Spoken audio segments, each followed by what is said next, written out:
One of the most interesting phenomena in venture capital is the creation and success of the Israeli venture capital sector. The fact that Israeli entrepreneurs are able to start companies in Tel Aviv and take them public on the NASDAQ and build great products, great companies, and attract investment from the full range of international investors is one of the most dramatic aspects of globalization in the startup nation, if you will. Part two of the startup nation is what happens to your tech companies after they get going. They go public on NASDAQ.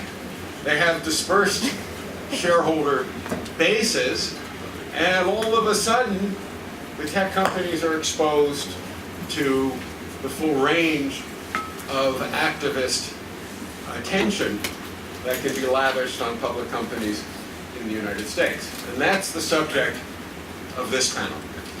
We have a sensational group of panelists.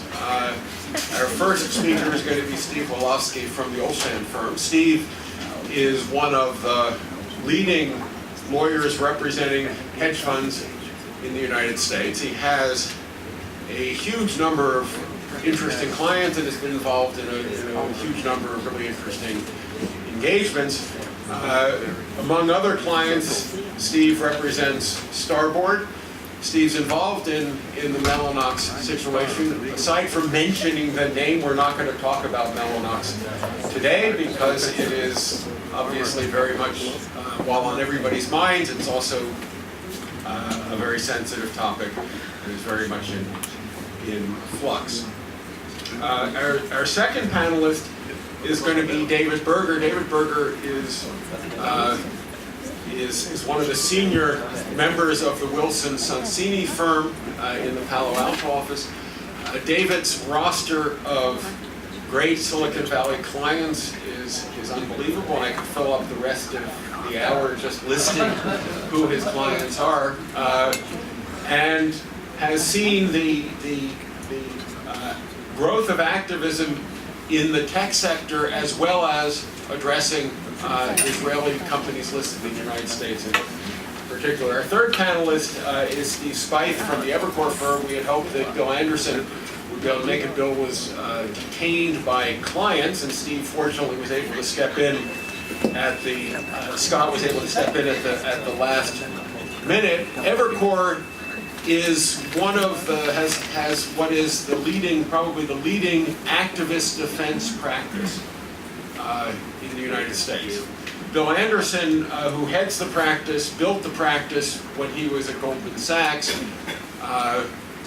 realized that it was a practice, that it wasn't simply something that M&A bankers who had time in their hands were doing, but was an independent specialty. And Scott, along with his colleagues at Evercore, have been very active in a whole variety of engagements. Our final panelist will be my colleague at NYU and co-author Marcel Kahan.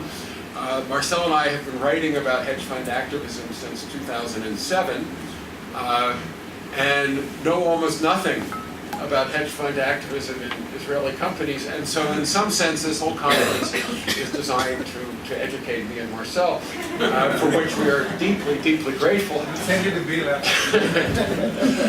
But Marcel will be our fourth speaker in the initial round, reacting to what the other speakers have said.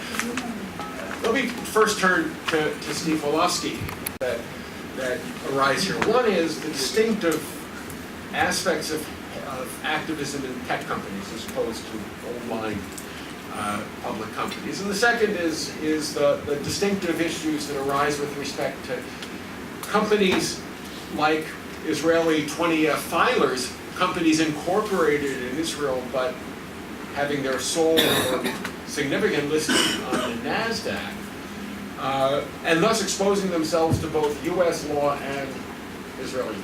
But let's start with you. What are you seeing in terms of hedge fund activism in Israeli companies?